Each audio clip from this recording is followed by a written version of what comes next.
Bom, gente, uma boa tarde a todas e a todos. Nós estamos aqui um dia muito importante, porque a minoria, isso é os partidos de oposição, PT, PCdoB, o PSOL, o PSB, o PDT e a Rede, acabam de lançar um programa de reforma tributária justa, sustentável e solidária. E estão aqui exatamente as pessoas que coordenaram esse processo. Do lado do parlamento, quem trabalhou duramente nesse processo foi o deputado Afonso Florense, que coordenou todo o grupo de trabalho e, em tempo, entregou essa proposta que vai ser discutida na comissão especial.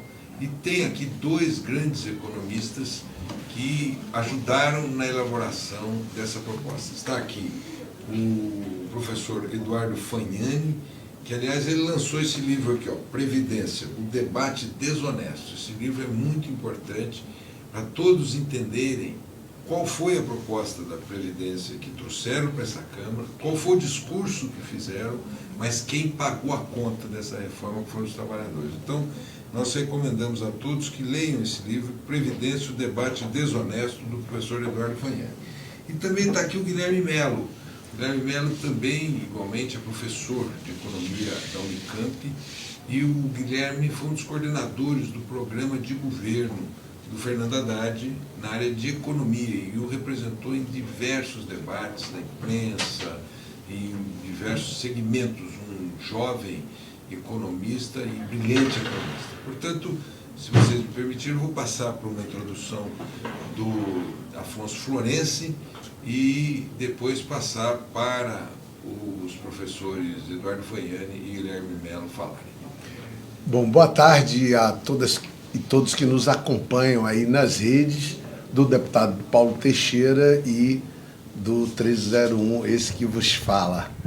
Estamos aqui com o Guilherme e com o Eduardo, agradecer a vocês, só para explicar rapidamente. Eduardo vem há muitos anos, e fiquem à vontade de interromper, participar, tá? Eduardo vem há muitos anos com economistas, não só economistas, tributaristas, auditores fiscais, auditoras fiscais, através da Anfip e da FENAFISCO.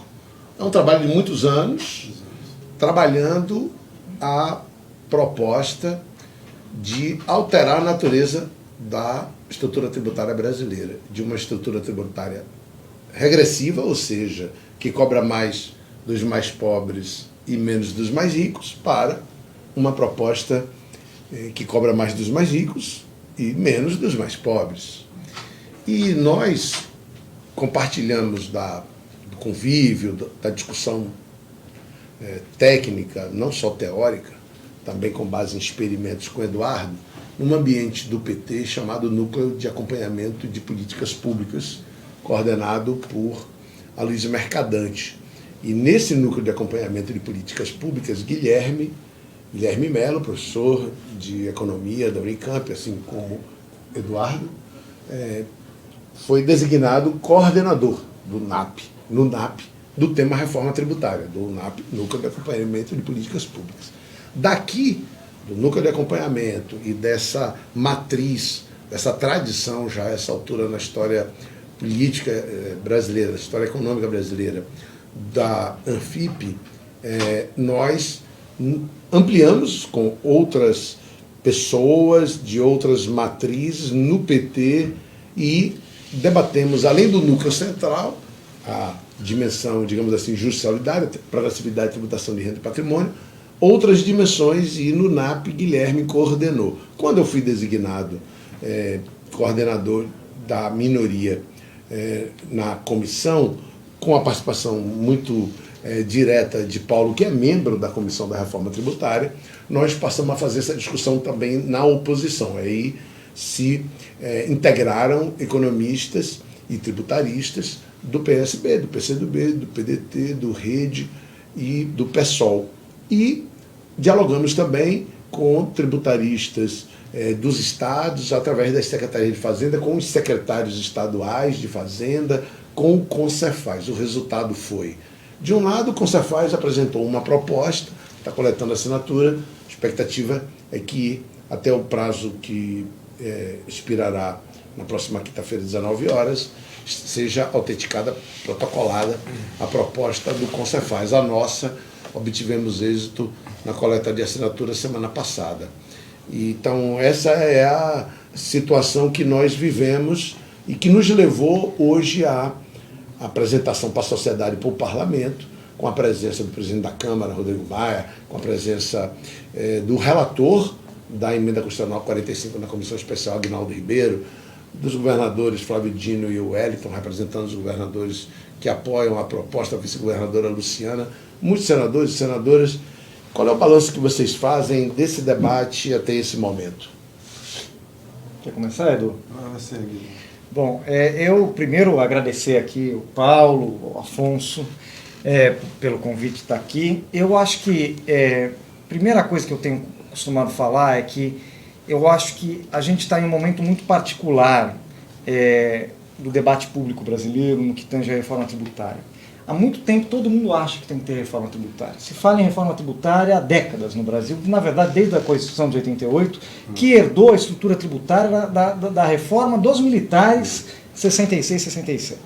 Então, desde há muito se fala, mas agora parece que há um acordo maior sobre a urgência, a preemência do tema tributário. Só que a gente não pode, como sociedade, desperdiçar essa oportunidade que a gente está tendo de debater a estrutura tributária brasileira, se focando só no tema da simplificação. Que é um tema importante, não há sombra de dúvidas, o Brasil é o que a gente costuma chamar de manicômio tributário, realmente. Alguns tributos que originalmente eram tributos até modernos, inteligentes, como o ICM, que depois virou ICMS, se tornou uma confusão,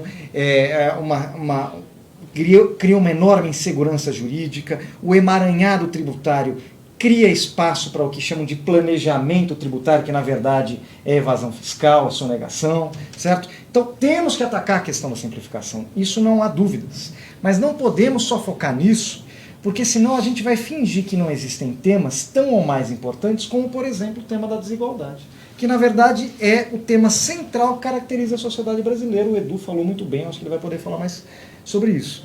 E o tema da desigualdade é aprofundado pela nossa estrutura tributária atual. Então, se a gente simplesmente pegar os tributos sobre consumo e simplificar eles, a desigualdade vai permanecer correndo risco até de aumentar. Ou seja, a nossa proposta justa e solidária é exatamente focando nessa questão da redução das desigualdades sociais, fazendo com que se inverta a lógica do sistema tributário brasileiro. Hoje, a grande maioria, quase 50% da tributação brasileira é sobre consumo. E quem paga mais tributos é o pobre, porque é o pobre que consome toda a sua renda. O rico consome uma parte, a outra ele poupa, certo? Então a gente precisa inverter isso para se aproximar, inclusive, dos outros países do mundo desenvolvidos. E a gente não está falando de nenhum país socialista, comunista aqui, não. A gente está falando dos Estados Unidos, Inglaterra, certo? Nenhum país bolivariano. Nenhum país bolivariano está aqui. Então o que a nossa proposta faz isso? Ela inverte essa lógica, tributa mais grandes rendas, e você que ganha aí 5 mil, 10 mil, não se preocupe, não é você. Grandes rendas, a gente está falando de rendas realmente muito elevadas. Os grandes patrimônios, as grandes heranças, e com um ganho de arrecadação que você vai ter nisso, fazendo o quê? Tributando a distribuição de lucros e dividendos, que hoje não é tributada, é um caso raro no mundo, e que faz com que as pessoas prefiram CPJ do que ter carteira assinada. E isso rebate no tema do Edu, a Previdência, porque quando você é PJ, você não contribui tanto para a Previdência. Então, a gente está tentando dar uma lógica de redução da desigualdade, focando também no tema da sustentabilidade com uma contribuição ambiental, e a última coisa que eu vou falar antes de passar para o Edu, com uma forte preocupação federativa e regional. Porque uma das coisas que não falam é que as propostas de simplificação, elas podem desmontar todos os instrumentos de desenvolvimento regional que, por piores que sejam, hoje ainda existem. Por exemplo, a Zona Franca de Manaus, outros tipos de isenções, fundos concessionais. A nossa proposta não só mantém as competências tributárias, ou seja, o que é contribuição da União continua na União, o que é imposto estadual continua com os estados e municípios. Então, não só mantém as competências, como se preocupa profundamente com uma construção que financie o desenvolvimento regional, criando um fundo de desenvolvimento que vai ser financiado exatamente por tributos sobre renda, patrimônio e outras contribuições, e também focando na questão digamos assim, da equidade entre grandes municípios, grandes estados, estados mais ricos, estados mais pobres. Então, nós temos uma preocupação social, federativa e regional e ambiental. E é isso que essa proposta representa, em oposição às outras, que é simplesmente o tema da simplificação e que não resolve de maneira ampla a estrutura tributária brasileira. Bom, agradecer aqui a oportunidade de estar conversando com vocês. Quero destacar, acho que é um fato que tem que ser saudado positivamente, que é, através de um trabalho fantástico de articulação de diversos parlamentares, entre os quais o deputado Florencio, o deputado Paulo Teixeira, acho que nós conseguimos uma coisa importante, a unidade da esquerda em torno de uma proposta de reforma tributária, né? Então, o que nós estamos fazendo hoje é uma emenda constitucional substitutiva, global, né? A PEC, a reforma tributária que está na Câmara dos Deputados. Os proponentes são parlamentares de todos os partidos da oposição. Então, acho que esse é um fato muito importante de ser destacado. Eu estava ouvindo o Guilherme falar, e ele falou uma coisa importantíssima. O nosso sistema tributário hoje, ele foi, na verdade, estruturado na ditadura militar. Isso. Né? Na reforma tributária de 66 e 67. Né? O que ele fazia? Tributa consumo, não tributa patrimônio, não tributa renda. Né? Então a gente viu uma ditadura militar, né? Clássica, né? Com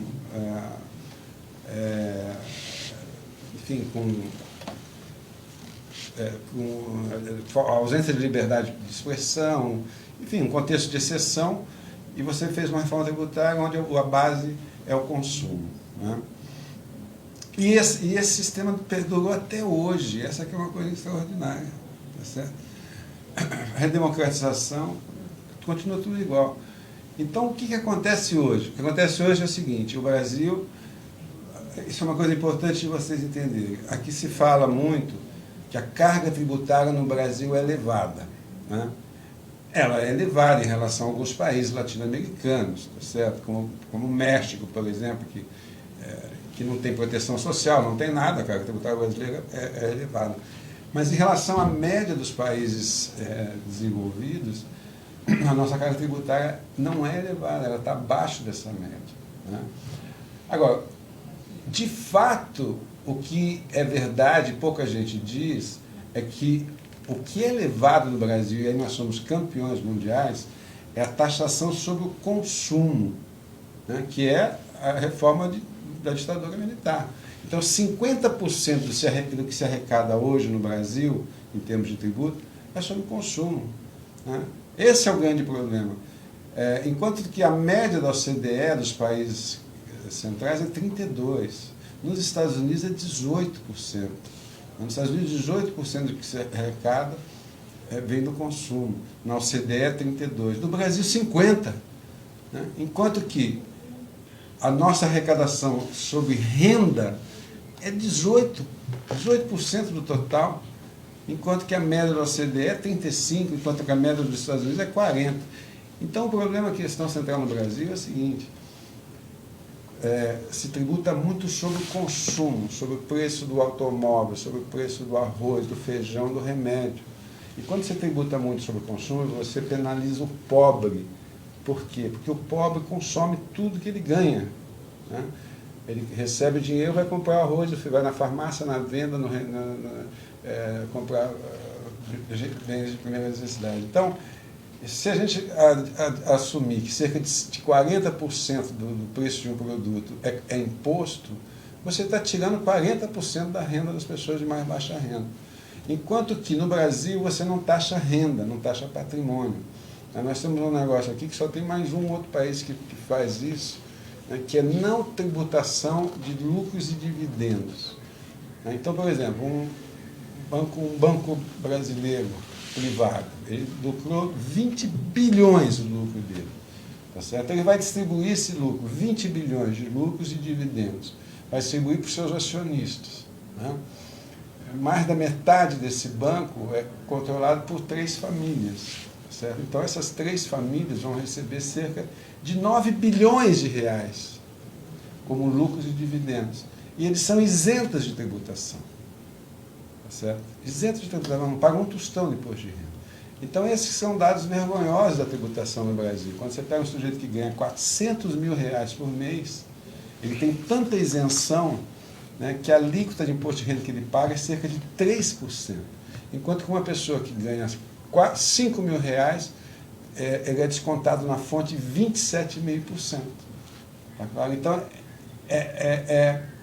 o sistema tributário brasileiro, eu estou querendo dizer, é uma anomalia, é absolutamente anômalo em relação à experiência de países capitalistas relativamente menos desenvolvidos.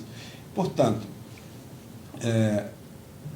no Congresso hoje, como o Guilherme disse, nos últimos 20, 30 anos, a reforma tributária virou sinônimo de simplificação de tributos. Tem muito tributo, vamos simplificar. Tem que simplificar, tá certo? Tem que simplificar.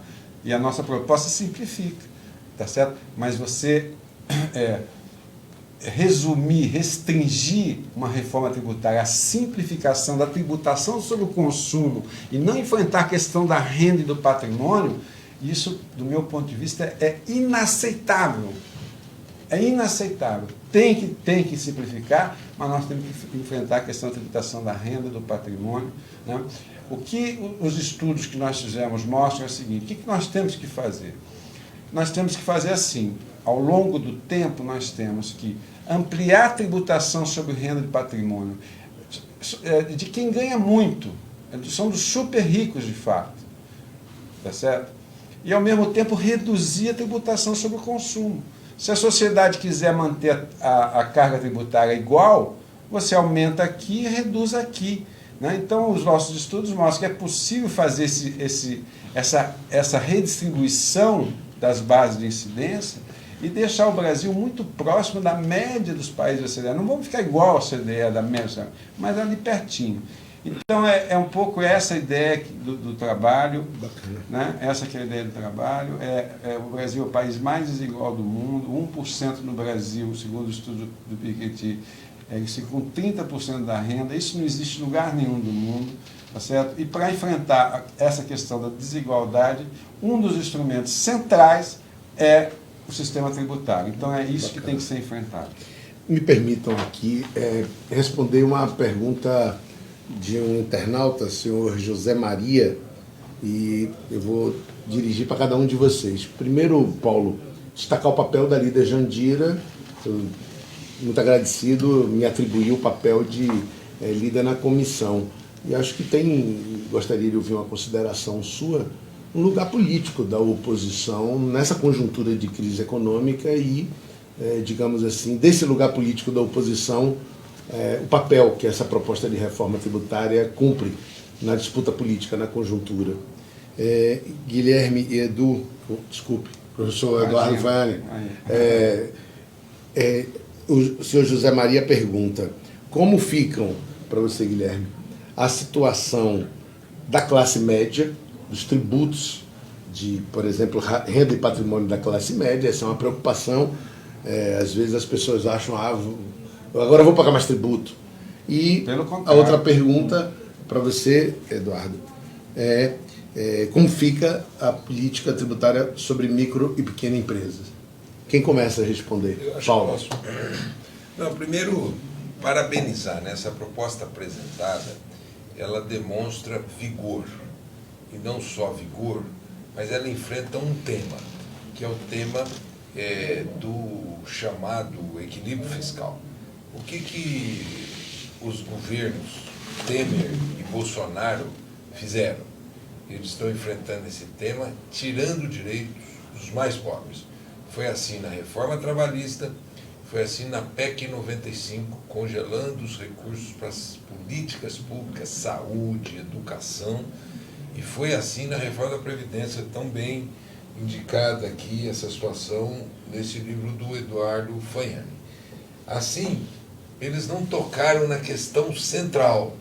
Qual é a questão central? O Brasil tem que, nesse momento do país, né, tributar aquele andar de cima da sociedade. Né? Isso que o Fagnani falou, quer dizer, 1%, né, segundo o livro do Piketty, controla 30% da renda nacional. Isso não existe paralelo no mundo. Nós somos o primeiro lugar. Os bilionários brasileiros são os que mais capturam renda. Capturam renda da sociedade. Da sociedade. Né?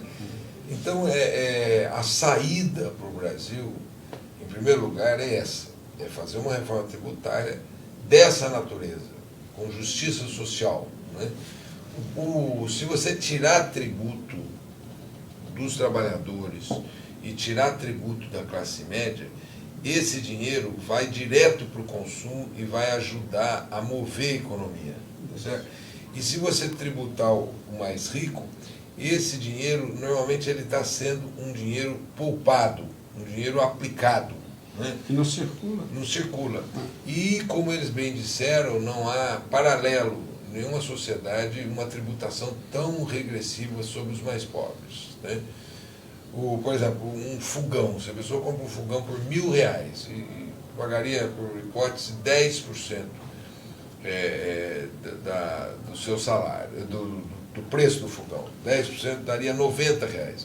Se a pessoa recebe um salário mínimo, ela estaria pagando 10% do seu salário. Se ela recebe R$9.000, ela estaria pagando apenas 1% do seu salário. É o que acontece na sociedade brasileira, essa desigualdade. Né? Eu acho, Afonso, que a oposição ela mostra vigor, por 3 razões. A primeira razão é o passado, o legado. Nós fizemos muito por esse país. E eles estão desmontando as políticas públicas. A segunda razão é a união das oposições. Isso é novo, é novo. Isso da líder Jandira juntar 6 partidos para apresentar uma proposta única na vida do país e também mostra uma superação das nossas divisões. 6 partidos políticos apresentarem uma proposta. Né? E terceiro, mostra para a sociedade que nós estamos aí. Nós estamos querendo o melhor da nossa sociedade. Nós queremos um futuro melhor para todo mundo e estamos indicando o caminho desse futuro melhor para a sociedade brasileira. Tanto foi no programa de emprego, de geração de emprego, como está sendo também nesse programa de reforma tributária. Isso é, contra o caos que esse governo está gerando, nós temos uma proposta que gerará um país melhor para todos, onde as pessoas possam viver melhor, possam ter condições de viver melhor, ter emprego, ter previdência, ter direitos trabalhistas. Nós não entramos nessa equação. Para resolver o problema atual tem que tirar direito. Não. Tem que dar direito. Dar direito para resolver o problema do Brasil. E estamos aí. Nós queremos voltar para governar o Brasil, essa oposição toda. Paulo, antes de passar para o professor Guilherme responder sobre a classe média e o professor Eduardo sobre micro e pequena empresa na nossa proposta, agradecer aos internautas que estão mandando várias perguntas.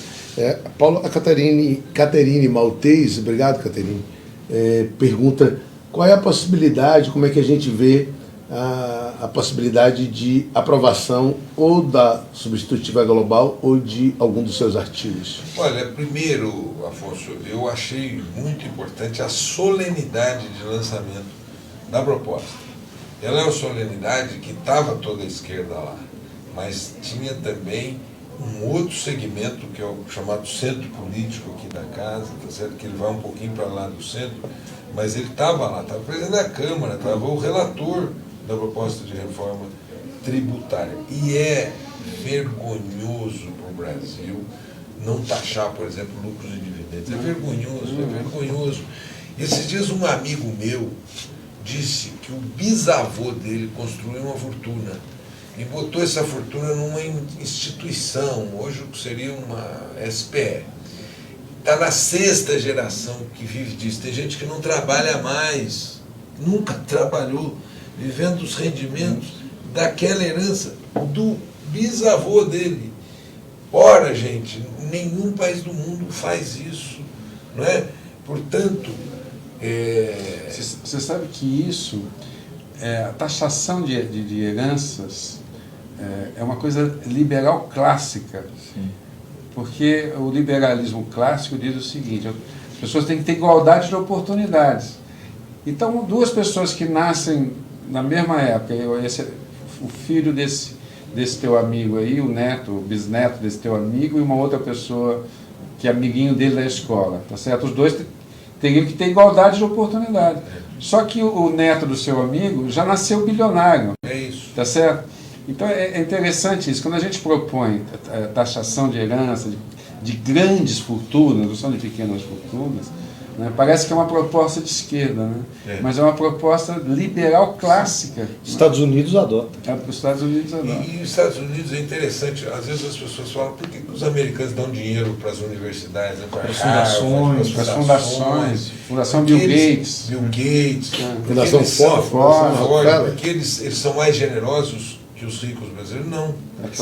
Porque lá a taxação de grandes heranças é tamanha que se o sujeito não der uma destinação em vida uma fundação, ele vai pagar em imposto quando morrer. Por isso que eu acho que é importante a força dessa proposta. E eu acho, assim, eu sou um sujeito esperançoso, né? E na minha esperança, eu acho que nós podemos, parte dessa proposta, emplacá-la. E, professor Guilherme, como é que fica a tributação sobre a classe média na nossa proposta? Isso é importante deixar claro. Às vezes no Brasil a gente não tem exatamente ideia, dada a tamanha desigualdade, como o Edu fala, do que é rico e do que é pobre. Então, às vezes alguém fala assim, eu ganho 5 mil reais. Do ponto de vista estatístico, você já está lá em cima na distribuição de renda. Então, eu sou rico? Não.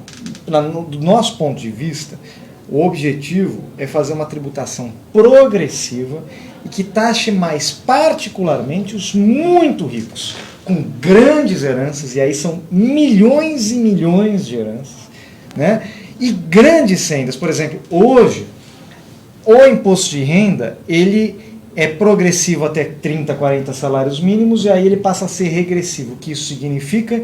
Que quem ganha mais de 40 salários mínimos começa a pagar menos imposto, e quando você chega lá em 320 salários mínimos, o sujeito paga menos imposto que quem recebe 5, 10 salários mínimos. Porque tem muita isenção.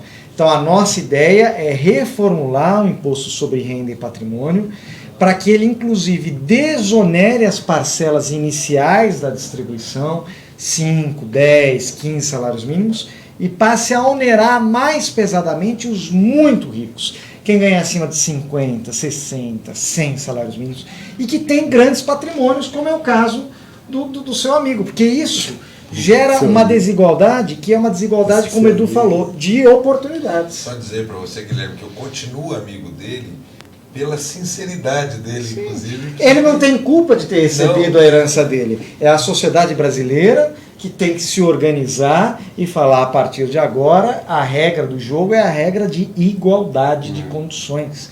E o que eu acho importante, só acrescentar na política, Paulo, acho que você falou uma coisa muito importante, é o fato de que a oposição ela está mostrando que, para além de criticar e apontar os erros na política do governo, que são inúmeros, e essa é uma dificuldade, porque todo dia tem um erro novo, tem uma destruição nova, tem um retrocesso novo, então isso realmente gasta muita da nossa energia para apontar e mostrar para a sociedade o que está acontecendo, mas mais importante, nós estamos mostrando que tem caminho, porque nós soubemos fazer, nós temos história, nós temos um legado extremamente positivo de geração de emprego, de renda, de distribuição de renda, só que a distribuição de renda que a gente fez nos governos Dilma e Lula, elas eram muito focadas do lado do gasto. A gente pegou a estrutura de gasto e aumentou as transferências sociais, os programas sociais, o investimento em educação, o orçamento do MEC triplicou, bolsas para estudantes universitários, a ampliação do financiamento para a educação básica, para a saúde, tudo isso. Só que a gente não teve naquele momento a força política para mexer na estrutura tributária da arrecadação. E é isso que é o Central Agora. O Central Agora é o seguinte, diante até das dificuldades fiscais que a gente tem, a gente focar e colocar o olho na bola. E a bola do momento é a reforma tributária e a mudança na estrutura tributária para que ela seja mais equitativa, apoie a sustentabilidade ambiental e fortaleça o Pacto Federativo.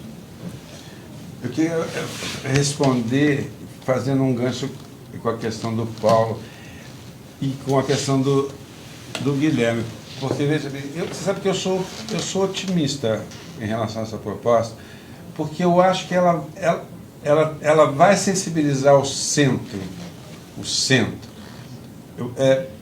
Por duas razões. Primeiro, eu acredito, vocês que vivem aqui na casa sabem melhor que eu, mas acredito que essa discussão do Brasil ser o único país do mundo, o Brasil e a Estônia, que você não taxa lucros e dividendos. Impressionante. Eu acho que isso deve sensibilizar um parlamentar do centro, não sensibiliza? Eu acredito que sim. Outra coisa que pode sensibilizar os parlamentares de centro e mais centro-direita é que é o seguinte, que é o que o Gui estava dizendo, o Guilherme estava dizendo, porque a nossa proposta, ela desonera a classe média. Na tabela de imposto de renda da pessoa física, a proposta é isenta quem ganha até 4 salários mínimos. São 48% dos contribuintes. Reduz a tributação, em vez de ser 27,5% a alíquota descontada na fonte, você reduz para quem ganha de 5 a 20, mais ou menos, você reduz para 22, para 18, para 14, para 10, tá certo? Então você vai desonerar de mais 45%.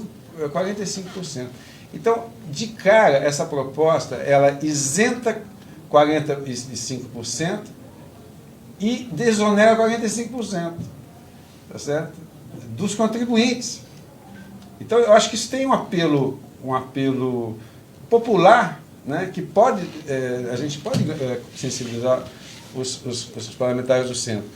Você mantém o 27,5% para quem ganha entre 25 e 35 mil reais, que é menos de 10%, só é 8%, e taxamos mais quem ganha mais de 40 mil reais por mês, né, que passa para 35% a alíquota, e quem ganha mais de 60 mil reais por mês, até mais, até o infinito, até mais de 500 mil reais por mês. E a alíquota seria? A alíquota seria 40%, mas é inferior à média da OCDE. 40% é inferior à média da OCDE.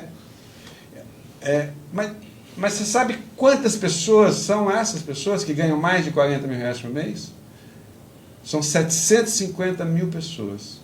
Num total de declarantes, de 30 milhões de declarantes. De 30 milhões de declarantes, só vai pagar mais 750 mil. São 2,7% do total de declarantes. Se você fizer isso em relação à população do Brasil, é 0, qualquer coisa. Tá certo? Então, só isso, os estudos que nós fizemos, eles mostram que é possível, isso tem um potencial de aumento de receita da ordem de 150 bilhões. 150 bilhões em 10 anos é 1,5 trilhão. Mais que a reforma da Previdência Uma do vez Guedes. e meia a reforma da Previdência do Guedes. Só essa questão da nova tabela progressiva do imposto de renda e o fim da isenção de dividendos, etc. Entendeu?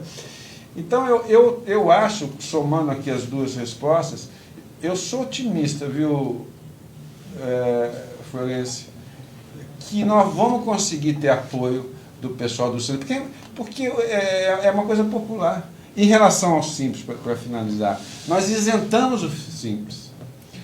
Se bem que a gente faz uma outra coisa, porque hoje, uma empresa que fatura 4,5 milhões por ano é Simples.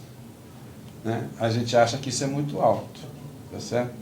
A nossa ideia é reduzir um pouco esse enquadramento, tá certo? Mas isso não é de ordem constitucional. Não, isso não é lá na negociação infraconstitucional. Mais à frente. Mas quem ficar no Simples, né, uma empresa que fature 300 mil reais por mês, continua no Simples, vai faturar 3 milhões e alguma coisa por ano, tá certo? Ela continua no Simples, mas vai ter redução. Ela não vai pagar imposto de renda sobre lucro presumido, uma série de outras coisas. Então, nós beneficiamos o Simples, tá certo? Reduz, e você desonera a maior parte da população brasileira, da classe média brasileira. Né? Então, eu acho que é assim que você faz justiça fiscal, mas eu creio que quando os deputados do centro perceberem esse tipo de coisa, eu sou otimista que muita gente vai poder inclusive, bancar, Eduardo, a nossa proposta. Inclusive, os partidos da oposição, ao todo, constituiriam aproximadamente 132 parlamentares. Muitos não assinaram. A gente sabe que houve parlamentares de partidos de oposição, por exemplo, que votaram a favor da reforma da Previdência. Vale registrar todos do PT, todos do PCdoB, todos do PSOL, todos do Rede, mas há defecções. Assinaram, mas há defecções. Entretanto, nós coletamos 199 assinaturas. 199. Então, nós precisamos de mais 50. Então, mais 50 assinaturas. Sim, aí a gente tem metade do para bater 308. Mais 60. Então, esse raciocínio que você está desenvolvendo tem, digamos assim, sustentação nos números até o momento, e é uma expectativa, claro, vamos ter que trabalhar, persuadir, mas nós podemos dizer, essa proposta foi apresentada pelos partidos da oposição, mas com apoio já de um número expressivo de parlamentares do chamado centro. Né? Tem uma pergunta do Wagner Mota, que é preocupado com relação a essa divulgação que tem sido feita em relação a 45, de que não haverá isenção. A pergunta dele é sobre produtos, digamos assim, de uso essencial da população de baixa renda, como é que é a nossa proposta em relação a isso. E também uma preocupação do Vinícius sobre a educação. Temor de que, com a mudança, digamos, dos impostos, deixa de existir um conjunto de impostos que hoje financia a educação, como é que fica o financiamento da educação? Vamos lá, eu falo da coisa da desoneração, o Edu fala da educação, tá ok? A desoneração é o seguinte, na proposta que está em voga na Câmara agora, a PEC 45, está sendo discutida, o sistema de desoneração é muito complexo, porque ele pressupõe a existência de que todas as transações se dariam por nota fiscal eletrônica, e aí você desoneraria os pobres que conseguissem comprovar com nota fiscal eletrônica. O problema é que, convenhamos, a gente está no Brasil, nem lá em São Miguel, lá na cidade de São Paulo, nas periferias das grandes cidades, você compra coisas necessariamente, tem muito comércio informal, né? E não há mesmo as condições tecnológicas em muitas partes do país para implementar uma coisa desse tipo. Então, a nossa proposta prevê o seguinte... Mas Gui, se me permite. Claro. A ideia é boa. É boa. E eu queria dizer para vocês o seguinte, que a primeira vez que isso foi escrito foi no nosso documento. Sim. Que depois todo mundo pegou um pedaço. Mas está lá no nosso documento. A ideia é boa, mas como você falou, no momento não dá para fazer, mas no futuro você pode fazer. Exato. A ideia é a seguinte, todas as pessoas que estão cadastradas no cadastro único dos programas sociais do governo, pessoa que recebe o Bolsa Família, está no cadastro único, tá certo? daqui a um tempo, quando a tecnologia avançar, ela vai comprar alguma coisa, um produto qualquer, feijão. Quando sai a nota fiscal, ela mostra que ela está no cadastro único, ela recebe depois o imposto de volta. Claro. A ideia é boa. É excelente a ideia, porque ela focaliza a devolução do imposto em quem está no cadastro único. Você quem é devolve o imposto sobre o consumo, que é regressivo, para quem está no cadastro único, que são os mais pobres. Né? Então a proposta é essa, a nossa proposta faz isso também. A proposta é boa, mas a realidade atual... Ela não é factível, como o Gui estava dizendo, ela não é factível hoje em muitos estados. Talvez em São Paulo seja, no Rio Grande do Sul seja, mas no Maranhão não dá. Então, como é que a gente pensou em superar isso? Enquanto isso, fica desonerada a cesta básica, medicamentos, a questão da educação, transporte, para que você possa fazer a transição para esse novo modelo mais focalizado, certo? Então, a gente tem uma preocupação com não aumentar a carga tributária em cima de quem é pobre. O ideal seria uma proposta completamente focalizada, certo? Os pobres não pagam, mas os ricos continuam pagando. Só que hoje isso exigiria uma estrutura de desenvolvimento tecnológico que a gente não tem. Então, o que a gente coloca na nossa proposta é a desoneração dos itens básicos até que seja possível você caminhar na direção dessa isenção. E aí, sobre educação, o Edu pode falar que a gente tem uma proposta, inclusive, de financiar os gastos de educação. Só para complementar, me permitam, durante o mandato, Paulo, da presidenta Dilma, no primeiro mandato, quando foi implantado o Plano Brasil Sem Miséria, naquela oportunidade eu estava no MDA, e o MDA tinha um programa, Programa Nacional de Documentação da Trabalhadora Rural, PNDTR. 800 mil mulheres obtiveram a emissão do registro de nascimento. Então, o Brasil atual ainda, mas futuramente, certamente. Claro. Mas o cadastro único é uma inovação nossa. A gente, é uma inovação nossa, governo foi criado em 2013, 2014, etc. Por Bolsa Família. Aperfeiçoado. E tem 70 milhões. Desculpa, 70 milhões. Já tem 70 estão milhões. cadastradas lá. Quer dizer, agora, a tecnologia, se você quiser fazer isso, a tecnologia ajuda. É possível fazer isso. No governo da presidenta Dilma, o que eu queria dizer era a ministra Tereza Campelo implantou uma coisa que era chamada buscativa. Era para trazer para o cadastro, para a pessoa poder entrar na vida, digamos assim, oficial, né? E isso é um diferencial do Brasil. Tem um cadastro de todo mundo que é pobre e recebe algum tipo de benefício do governo. É um diferencial do Brasil que futuramente vai possibilitar isso. Essa você proposta. Devolve o imposto. Exatamente. Você devolve o imposto para essas pessoas, para quem é pobre. E sobre a educação. Na educação, bom, além da educação, quer dizer, porque uma outra diferença da nossa proposta, da reforma tributária sustentável, justa e solidária, em relação às outras que tramitam aqui no Congresso Nacional, nós temos que preservar os mecanismos de financiamento da educação e da Seguridade Social.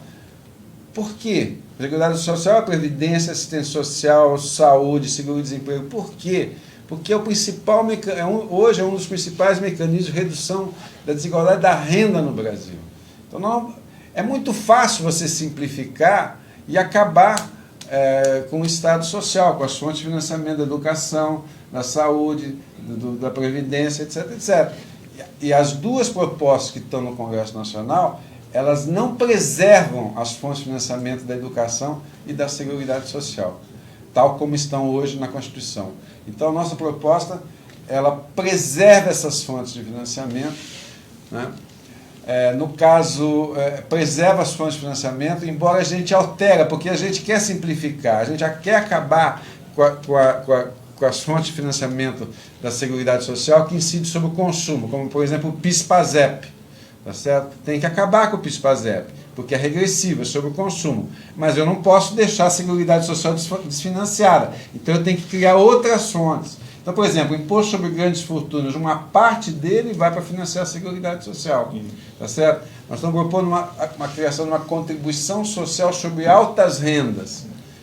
Que incide sobre as altas rendas. Uma parte dela vai para financiar a Seguridade Social. Então, a gente preserva o financiamento da Seguridade Social e, no caso da educação, no caso da saúde, a gente cria a CID Saúde. A CID Saúde, Que é sobre cigarro, bebidas, etc., que vai financiar exatamente, que o Edu tem um problema pessoal contra, por ser pagar fumante, mais imposto. pagar né? mais imposto, mas Eu defendo também bebidas açucaradas. mas tá. Né? Tá. Refrigerante. Não está com esse sucos. nome, né? Eu acho que sim. eu acho que sim. É uma das responsáveis Não, tá. pela obesidade.